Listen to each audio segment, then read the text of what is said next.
रणवीर कपूर की Ramayana movie flop करने वाली है। बहुत सारे रीजंस है।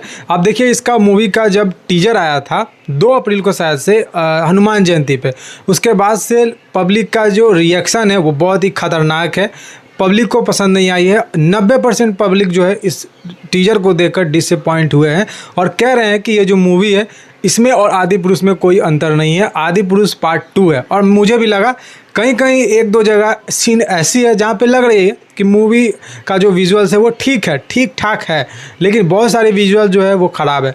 जैसे कि राम जी खड़े हुए हैं झरने का पीछे, जो वाटरफॉल जो हो रहा है राम जी के पीछे, वो पता चल रहा है कि वो ग्रीन स्क्रीन पे किया गया। भाई 1-2 रियल लोकेशन पे जाकर शूट कर लो।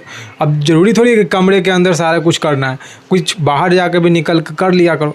अब देखिए एस राजामौली अभी वाराणसी मूवी बना रहे हैं, वो उन्होंने क्या किया है कि अंटार्कटिका शायद से वो गए उस मूवी का सीन को शूट करने के लिए, उनको जाना पड़ा। पता चल रहा है कि वो अफ्रीका के जंगलों में गए उस मूवी के लिए, दरकार है उनको। लेकिन ये डायरेक्टर क्या कर रहे हैं, ये तो रामायणा जैसा पवित्र ग्रंथ बना रहे हैं। जो है हमारा रामायण पवित्र ग्रंथ है, रामायण महाभारत ये हमारा पवित्र ग्रंथ है, उस पर आप मूवी बना रहे हो, कोई मजाक की बात नहीं है। लेकिन इनको बॉलीवुड का क्या है कि हिंदुओं के साथ मजाक करने का आदत हो गया है। आप देखिए 90 के दशक में क्या होता था बॉलीवुड में, हिंदू पंडित को दिखाता था वो बलात्कारी है, चोर है, लुटेरा है, मस्जिदों से अजान पर हो रहा है, तब मूवी शुरू हो रहा है। उस समय प्रोपेगेंडा दिखाया जा रहा था। लेकिन ये लोग छाती कूट रहे थे, प्रोपेगेंडा मूवी है धुरंधर। ये लोग छाती तब क्यों नहीं कूटते हैं जब YRF से मूवी आती है जहाँ पे पठान में दिखाया जाता है कि इंडियन स्पाई रॉ और ISI पाकिस्तान का मिलकर काम कर रहे हैं आतंकवादी के लिए, और यहाँ पे आतंकवादी का सपोर्ट कौन कर रहा है, रॉ से निकला हुआ एक बागी ऑफिसर। मतलब ये इस लेवल का ये निचता चीज़ दिखा रहे हैं। और PK में तो इस तरह से दिखाया है कि भगवान शंकर का जो है पत्थर रख दिया है वहाँ पे, आमिर खान वो जिहादी पान से वो जो थूक निकालता है और पत्थर को लाल कर देता है, बोलता है कि ये भगवान है, और शंकर भगवान को बाथरूम में दिखाए। ये इन लोगों का मानसिकता है। तो ये इस मानसिकता से क्या मूवी बना सकते हैं? बिल्कुल भी नहीं। आप SS राजामौली का देखिए, डेडिकेशन देखिए, उनका मेहनत देखिए। SS राजामौली ने क्या कहा है 2-3 दिन पहले, पता है आपको? कहा है कि ये जो RR हमने बनाया और आप ये जो हमने बाहुबली 2 बनाया, ये इसलिए बनाया, जो वाराणसी बना रहे हैं उसके बाद वो बनाने वाले हैं महाभारत बनाने के लिए बंदा 2-3 मूवी में प्रैक्टिस कर रहा है कि वो उस लेवल का मूवी बना सके। उनका ड्रीम प्रोजेक्ट है कि वो महाभारत बनाए। और मैं गारंटी के साथ कहता हूँ, अगर महाभारत बनाया SS राजामौली ने तो वैसा महाभारत अभी तक किसी ने बनाया ही नहीं होगा। शायद से BR चोपड़ा की महाभारत है, वो भी इसके सामने फीकी पड़ जाए। ऐसा महाभारत वो बना सकता है, लेकिन रामानंद सागर को कोई बीट नहीं कर सकता है। रामानंद सागर का एक कह सकते हैं नाखून बराबर भी इस टीजर में कुछ नहीं दिखाया गया है। और मैं मानता हूँ कि मूवी भी ख़राब जाने वाला है। अगर ऐसा टीजर जब काटा गया है, और टीजर को काटने में इनको ये रामनवमी के समय टीजर ला रहे थे, लेकिन टीजर काटते काटते इतना समय लग गया कि हनुमान जयंती के समय टीजर लाए। राम का महत्व क्या है हिंदू धर्म में? हिंदू धर्म में रामनवमी पे राम का महत्व होता है, क्योंकि वहाँ पे बड़ा धूमधाम से शोभा यात्रा निकाल जाती है। ऐसे तो हर दिन महत्व है हमारी लाइफ में। राम का मर्यादा का वो रूल जो है वो फॉलो कर ले आदमी तो कलयुग ख़त्म ही हो जाए। लेकिन हाँ, राम का हमारा बड़ा पर्व आता है आपका रामनवमी में, लेकिन रामनवमी में टीजर जो है रिलीज़ नहीं किया। ठीक है, टीजर नहीं काटा था, पोस्टर भी नहीं लाया। अब देखिए क्या हुआ यहाँ पे, वो तो हुआ रामनवमी पे नहीं लाया तो टीजर भी एक नहीं लाया, उस पर चलिए छोड़ी हटाई, उस पर भी ख़त्म बात।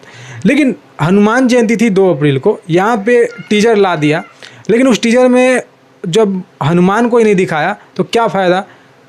महावीर जयंती कह सकते हैं आपकी, जो महावीर जयंती थी उस पर आप टीजर ला क्या कर रहे थे? आप एक पोस्टर भी रिलीज कर देते हनुमान का, लेकिन नहीं किया। आप देखिए इसमें शुरुआत में जो विजुअल्स दिखाए गए उतनी कितना ख़राब है। हालांकि सुपर हीरो टाइप आप लीजिएगा विजुअल्स, आप अगर एज अ विजुअल्स देख रहे हैं तो अच्छा है, लेकिन आप रामायण के सोचकर रामायण को अपने मन में धारणा बनाकर देख रहे हैं कि रामायण का ये टीजर है, तो टीजर एकदम बकवास है। उस टीजर में एक वो आपका कह सकते हैं कि कुंभकर्ण है। कुंभकर्ण को चड्डी बनियान में दिखा दिया गया है, पता नहीं उसको घास फूस लपटा हुआ दिखाया गया है, वो एक पक्षी से लड़ रहा है। जो कुंभकर्ण का सोना का महल है, जो कुंभकर्ण का लंकापति नरेश जो है वो लंका का सोने का लंका है उसका, उसको तो आभूषण पहनना चाहिए था, उसको कुंडल पहनना चाहिए कानों में, लेकिन वो सब चीज़ नहीं था। तो ये साफ पता चलता है नमित मल्होत्रा का दिमागिया हालत ख़राब हो चुका है। आप दिखा रहे हैं कि आप जो है किस सब VFX करा रहे हैं। डी एन ई कंपनी है एक, जो कि हॉलीवुड का मूवी को ये VFX देते हैं। 8 बार के ऑस्कर विनर है। इस मूवी में भी बताया गया कि 8 बार के ऑस्कर विनर है। 8 बार के ऑस्कर विनर हो या 10 बार के या 100 बार के हो, ये हमारी लिमिटर नहीं करता है। लेकिन वो ऑस्कर विनर आदमी क्या रामायण के बारे में जानता है? उसको पता है कि क्या कहाँ देना है? अगर नहीं पता है तो आपने बताया है, क्यों नहीं आपने बताया? क्योंकि आपको भी पता नहीं है कि रामायण आखिर थी क्या, ग्रंथ उसमें क्या लिखा है। आपने पढ़ा ही नहीं उस चीज़ को। कुमार विश्वास भी इससे जुड़े हुए हैं, लेकिन शायद से वो इस मूवी के गाने को लिख रहे हैं, ये बताया जा रहा है। अब देखिए AR रहमान को इसमें म्यूजिक डालने के लिए ले लिया गया। AR रहमान अच्छा म्यूजिशियन है, वो अच्छा म्यूजिक देता है, लेकिन इस जिहादी का आपने सुना क्या हुआ? हिंदू के बारे में बकवास कर रहा था, ये बोल रहा था कि इसको काम नहीं मिल रहा है।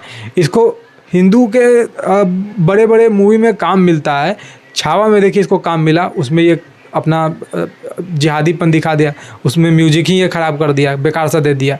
AR रहमान का आप देखिए इसमें म्यूजिक डाला गया है। कोई अच्छे लोकल म्यूजिशियन हो सकते थे जो इससे भी अच्छा कर सकते थे, अच्छे जो भक्ति भजन गाने वाले लोग हैं उनसे भी गाना गवा सकते थे, लेकिन नहीं, इसमें ऐसा कुछ है ही नहीं। आप देख लीजिए वो रामानंद सागर का जो रामायण था, यही रात अंतिम यही रात भारी, वो गाना मतलब घूस बम देता है। वो गाना बताता है रावण के लिए ये रात कैसी रात होगी, वो अगला सुबह देख पाएगा कि नहीं देख पाएगा। माता सीता के लिए ये रात आखिरी रात है, वो इस रात के बाद जो नया उजाला होगा वो अपने अयोध्या में जा पाएगी कि नहीं जा पाएगी, अपने पति के पास जा पाएगी कि नहीं जा पाएगी, राम से मिल पाएगी कि नहीं मिल पाएगी। आप देखिए लंका का क्या भविष्य होगा, उसके बारे में भी वहाँ के लोग सोच रहे हैं, प्रजा सोच रहे हैं। आप देखिए यहाँ पे कौशल्या और माता जानकी ये सब वेट कर रही है राम का, क्योंकि 14 वर्ष का वनवास पूरा होना है। तो वो अगले ही दिन मतलब ये रात गुजरने के बाद वो अपने बेटे को देख पाएगी नहीं देख पाएगी। वो भरत जो कि बोल कर आया है कि 14 वर्ष से ज़्यादा का एक क्षण भी ज़्यादा अगर वक्त बीतता, टाइम बीता, तो वो अपने आप को अग्नि स्नान करवा लेगा। तो उसके लिए वो सुबह क्या होगा, राम के अंदर वो क्या मानसिकता होगा, वो अपनी बीवी को मिल पाएंगे कि नहीं मिल पाएंगे, माँ के साथ मिल पाएंगे नहीं मिल पाएंगे, अपने भाई को दिए वचन को वादा को पूरा कर पाएंगे नहीं कर पाएंगे, वो अयोध्या जाकर अपने सत्ता को संभालेंगे तो क्या वहाँ पे नियम लागू करेंगे, क्या प्रजा को सिखाएंगे। प्रजा वेट कर रही है अयोध्या में। तो ये रात जो है सबके लिए अंतिम और भारी है, सभी जो है पर्सपेक्टिव से। लेकिन उस चीज़ एक ये रात अंतिम ये रात भारी, उस एक सॉन्ग ने सारी चीज़ को बताया है। तो ऐसा इसमें कुछ है ही नहीं। ये हालांकि बहुत जल्दबाजी होगी किसी भी निष्कर्ष पे पहुंचने का, लेकिन एक बात तो गारंटी के साथ कह सकते हैं, ये मूवी अगर ऐसी है, इसका VFX अगर सुधार नहीं जाता है, तो ये मूवी आदिपुरुष से भी खतरनाक पिटने वाली है और 4000 करोड़ इनका पानी में जाने वाला है। अभी ये अपडेट आया था किसी OTT पे, किसी OTT ने अप्रोच किया नमित मल्होत्रा को 700 करोड़ रुपया का, जिसमें दोनों पार्ट शामिल थे, रामायण पार्ट 1 रामायण पार्ट 2, दोनों का ये डील कर रहे थे। लेकिन ये डील नहीं के ओवर कॉन्फिडेंस हो गए कि ये 1000 करोड़ में एक मूवी का डील करेंगे। धुरंधर का जैसे हुआ था, धुरंधर तो वो डिजर्व करती है, लेकिन क्या रामायण डिजर्व करती है? धुरंधर का एक ट्रेलर ने खलबली मचा दिया था पूरा फिल्म जगत में, लेकिन आपका रामायण एक झलक में पब्लिक को पसंद नहीं आया, पब्लिक ने नकार दिया। तो आप कैसे ये एक्सपेक्ट कर सकते हैं कि आपके एक मूवी का 1000 करोड़ का डील होगा? और देखिए भाई, इतना सारा रामायण पर मूवी बन चुका है, सीरियल बन चुका है, लेकिन रामानंद सागर के टक्कर का ना कोई रामायण बना पाया है और ना भविष्य में बना सकता है। ऐसे तो सारी रिकॉर्ड बनती ही है टूटने के लिए, लेकिन मुझे तो नहीं लगता है कि अभी तक वो लेवल का कोई पहुंच पाया और नहीं पहुंचेगा। ऐसे ही नहीं गिनीज बुक वर्ल्ड में उसका नाम लिखा हुआ है।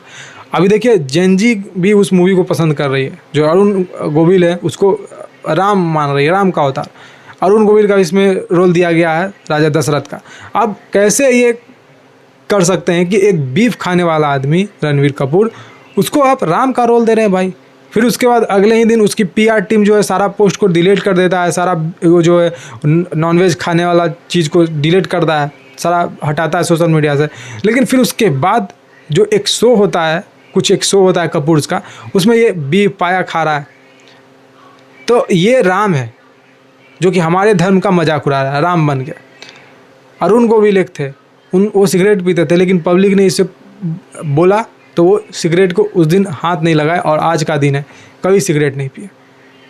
तो ये एक क्वालिटी होना चाहिए जो कि इसमें नहीं है। हालांकि रणवीर कपूर एक्टर ठीक है, लेकिन राम का आप उसको लुक दे रहे हैं वो बहुत ही ख़राब है। और नितेश तिवारी कैसा डायरेक्टर है? नितेश तिवारी को आता ही क्या है? एक एस.एस. राजामौली जो कि 3-4 मूवी बनाकर महाभारत बना रहा है, आप तो रामायण मूवी बनाने चले हैं बिना कोई एक्सपीरियंस के। ये लेफ्टिस्ट आदमी। दंगल बनाया आपने, ठीक है, दंगल बहुत अच्छा मूवी बेटियों पर था, वो सराहना करते हैं। आपने छिछोरे बनाया, वो भी क्या था। आपने बनाया बवाल बनाया, वो भी बेकार था। छिछोरे में फिर भी ठीक था, बवाल में क्या था, एकदम बकवास।